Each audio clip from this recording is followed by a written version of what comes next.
श्री शिव महापुराण सती खंड अथ चतुर्थोध्याय कामदेव के विवाह का वर्णन।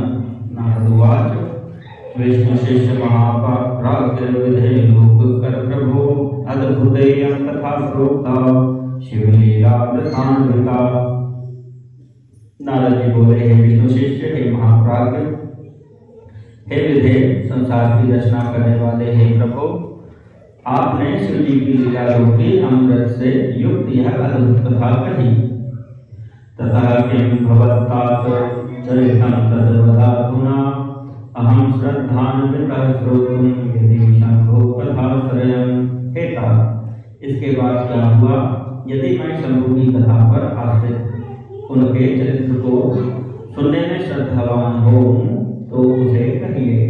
ब्रह्मवाच संभवते निजस्थाने वेदस्यन्तर्हिते मयि दक्ष प्राहात गन्धर्वं संस्मरन् मम तद्वचः। ब्रह्मा जी बोले, इस प्रकार शिव जी के अपने स्थान को चले जाने तथा उस ब्रह्मा के अंतर ध्यान हो जाने पर दक्ष प्रजापति मेरी बात का स्मरण करते हुए कामदेव से कहने लगे। दक्षवाच मद्देहेयं गन्धर्व सद्रोप गुणसंयुता एनं रहिणीष्व भार्यार्थं भवतः सदृशीं गुणैः। दक्ष बोले, हे काम, सुंदर रूप एवं गुणों से युक्त यह कन्या मेरे शरीर से उत्पन्न हुई है, अतः तुम अपनी पत्नी बनाने के लिए इसे ग्रहण करो। यह गुणों में तुम्हारे ही समान है। एका तव महातेजाः सर्वदा सहचारिणी भविष्यति यथा कामं धर्मतो वशवर्तिनी। हे महातेजस्विनी, यह कन्या सदा तुम्हारे यह कन्या सदा तुम्हारे साथ रहेगी और धर्म के अनुरूप तुम्हारी इच्छा के अनुसार तुम्हारे वश में रहेगी। ब्रह्मवाच इत्युक्त्वा प्रददौ तस्मै देहस्वेदाम्बुसंभवां कन्दर्पायाव्रतः कृत्वा नाम कृत्वा रतिदीप्तां। ब्रह्मा जी बोले, हे नारद, यह कहकर दक्ष ने अपने स्वेद से उत्पन्न हुई कन्या का नाम रति रखकर और उसे अपने आगे कर कामदेव को दे दिया। विवाहितां स्मरः सोऽपि मुमोदातीव नारद दक्षजां तनयां रम्यां मुनीनामपि मोहिनीं। हे नारद, वह कामदेव मुनियों को भी मोहित करने वाली उस परम सुंदर दक्ष कन्या से विवाह करके बड़ा प्रसन्न हुआ। अथ तां वीक्ष्य मदनो रत्याख्यां स्वस्त्रियं शुभां आत्मा गुणेन विद्धोऽसौ मुमोह रतिरंजितः। प्रेमासक्त कामदेव भी परम कल्याणकारिणी रति नामक अपनी स्त्री को देखकर उसके गुणों से आकृष्ट होकर उस पर अत्यंत मोहित हो गया। क्षणप्रदा भवत कांता गौरी मृगदृशी मुदा लोलापांग्यथ तस्यैव भार्या च सदृशी रतौ। गौर वर्ण वाली हरिणाक्षी तथा चंचल नेत्र प्रांत वाली वह रति भी काम के सदृश होने के कारण उसे परम आह्लाद प्रदान करने लगी। तस्याभूयुगलं वीक्ष्य संशयं मदनो करोत् उत्सादनं मत्कोदण्डं विधात्रास्यां निवेशितम्। उसकी चपल भौहों को देखकर कामदेव संशय में पड़ जाता था कि हे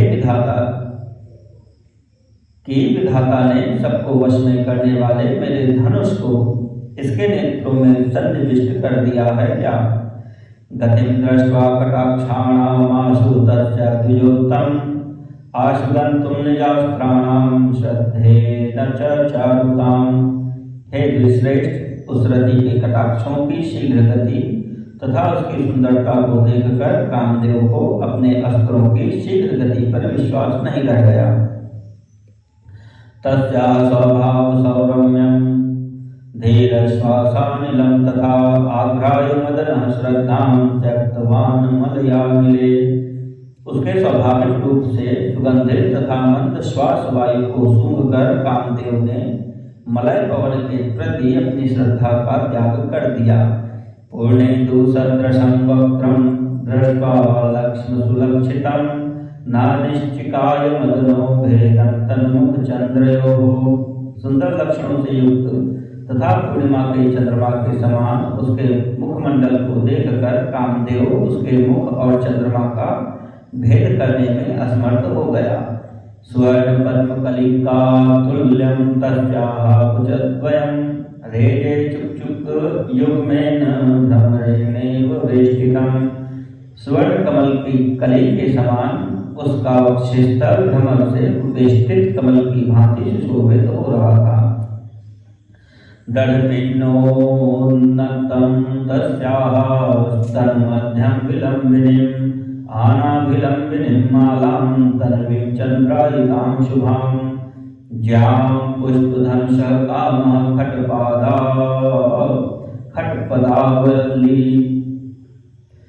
खट्पदावली संभ्रमां विस्मार च यस्मातां विसृज्यैनां निरीक्षते।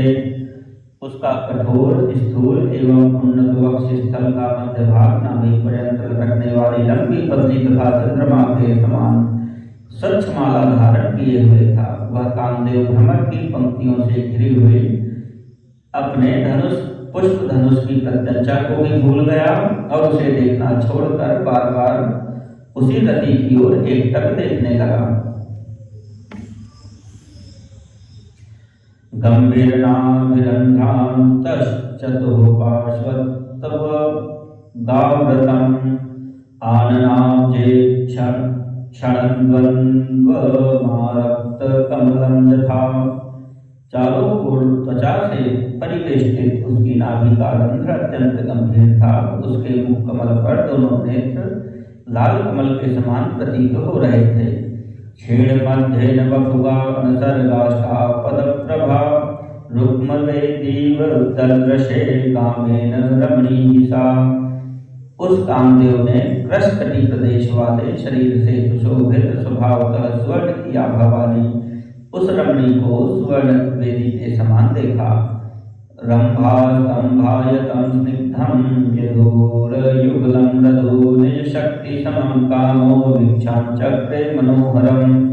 कदली स्तंभ के सदृश विस्तृत स्निग्ध कोमल तथा मनोहर उसके पैरों को कामदेव ने अपनी शक्ति के समान देखा। आरक्त पार्श्वनिपादाग्रं प्रान्तभागं पदद्वयम् अनुराग मिवानेन मित्रं तस्या मनोभवः तस्याः करयुगं रक्तं नखरैः किंशुकोपमयः वृत्ताभिरङ्गुलीभिश्च सूक्ष्माग्राभिर्मनोहरं तद्बाहुयुगलं कान्तं मृणालयुगलायतं मृदुस्निग्धं चिरं राजत् कान्तिलोहप्रवालवत् नीलनीरदशङ्काशः केशपाशो मनोहरः चमरीबालभरवद्विभाति स्मरप्रिया। एतादृशीं रतिं नाम्नीं प्रालेयाद्रिसमद्भुवां गंगामिव महादेवो जग्राहोदफुल्ललोचनः। लाल लाल पादाग्र तथा प्रांत भाग वाले उसके दोनों पैर रंगे हुए से थे।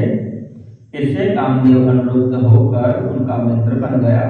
पलाश पुष्प के समान लाल नखों से युक्त सूक्ष्म अग्रभाग वाले तथा गोलाकार अंगुलियों से युक्त उसके दोनों हाथ अत्यंत मनोहर प्रतीत हो रहे थे। उसकी दोनों भुजाएं कांतिमय मृणाल के समान लंबी कोमल स्निग्ध और कांति युक्त लाल मूंगे के समान शोभित हो रही थी। उसका मनोहर केशपाश काले काले बादलों के समान शोभा पा रहा था। इससे वह काम प्रिया चमड़ी के बालों को धारण करने वाली चवर की भांति सुशोभित हो रही थी। सौंदर्य युक्त ऐसी गति को हर्षित नेत्रों वाले कामदेव ने उसी प्रकार ग्रहण किया जिस प्रकार हिमालय से उत्पन्न गंगा को महादेव जी ने ग्रहण किया था। चक्र पद्मां चारुबाहुं गणाल शकलान्वितां भूयुग्मविभ्रंगात्तनूर्मिपरिराजितां चक्र तथा पद्म के चिन्हों से युक्त, मृणाल खंड के समान मनोहर हाथों से युक्त वह रति गंगा नदी के समान प्रतीत हो रही थी। उस रति की दोनों भावों की चेष्टाएं नदी की सूक्ष्म लहरों के समान प्रतीत हो रही थी। कटाक्षपाद स्वीयनेत्रोत्पलान्वितां तनुरोमाम्बुशैवालां मनोद्रुम विलासिनीं। उसके कटाक्षपात हे नदी की वेगवती धारा थे और विशाल नेत्र कमल के समान प्रतीत हो रहे थे। उसकी सूक्ष्म रोमावली शैवाल थी और वह अपने मनरूपी वृक्षों से विलास कर रही थी।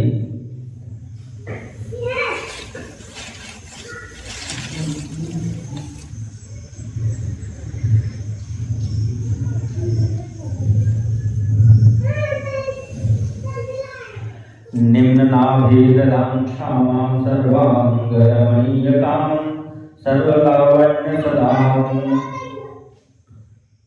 शोभमानां रमाणियो द्वादशाभरणैर्युक्तां शृङ्गारैर्घोरशैलुकां मोहनीं सर्वलोकानां भासयन्तीं दिशो दश। उसकी गंभीर नाभि हृदय के समान शोभा पा रही थी। वह कृष्णगात्रा रति अपने सर्वांग की रमणीयता तथा लावण्यमयी शोभा से 12 आभूषणों से युक्त तथा 16 श्रृंगारों से शोभायमान होकर संपूर्ण लोगों को मोहने वाली और अपनी कांति से 10 दिशाओं को प्रज्वलित करती हुई महालक्ष्मी जैसी प्रतीत हो रही थी। इति तामदनो वीक्षरतिं जग्राह सोत्सुकः रागादुपस्थितां लक्ष्मीं ऋषिकेशैवोत्तमां। इस प्रकार परम सुंदरी रति को देखकर कामदेव ने इसे बड़ी प्रसन्नता से ग्रहण किया, जिस प्रकार की स्वयं राग से उपस्थित हुई महालक्ष्मी को भगवान नारायण ने ग्रहण किया था। नोवाच च तदा लक्ष्यं कामोदभवत्ततः विस्मृत्य दारुणं शापं विदत्तं विमोहितः। उस समय कामदेव ने आनंद होने के कारण विमोहित होकर ब्रह्मा जी के द्वारा दिए गए दारुण शाप को भूलकर दक्ष से कुछ नहीं कहा। तदा मोहात्सवस्तात् बभूव सुखवर्धनः दक्ष प्रीतरश्चासीन्मोदे तनयाम्।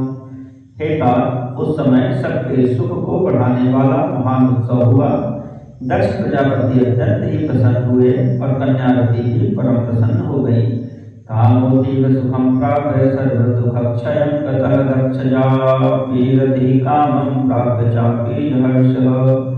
अत्यधिक सुख पाकर काम का समस्त दुख विनष्ट हो गया और इधर दक्ष कन्या रति भी काम को पति रूप में प्राप्त कर परम हर्षित हुई। रराज च तया सार्धं भिन्नश्चारुवचास्मरः जीमूत इव संध्यायां सौदामन्यमनुज्ञया। रति से मोहित हुआ गलगल कंठ वाला वह मधुरभाषी काम सायंकाल में मनोहर बिजली से युक्त मेघ के समान दक्ष कन्या रति के साथ शोभा पाने लगा। इति रतिपतिरुच्चैर मोहयुक्तो रतिं तां तदुपरिजगृहे वये योगदर्शीव विद्यां रतिपरिपतिमग्रयं प्राप्य सा चाभिरेजे हरिं कमलावयपूर्णचन्द्रोपमास्या। इस प्रकार रतिपति काम में अत्यंत मोहित होकर उस रति को इस प्रकार अपने हृदय में ग्रहण किया, जिस प्रकार योगी ब्रह्म विद्या को ग्रहण करता है, और वह रति भी श्रेष्ठ काम को प्राप्त कर इस प्रकार प्रसन्न हुए, जिस प्रकार पूर्ण चंद्र के समान मुख वाली महालक्ष्मी विष्णु को पति रूप में प्राप्त कर प्रसन्न हुई थी। इति श्री शिव महापुराणे द्वितीयायां रुद्र संहितायां तृतीये सती खंडे काम विवाह वर्णनम नाम चतुर्थोऽध्यायः।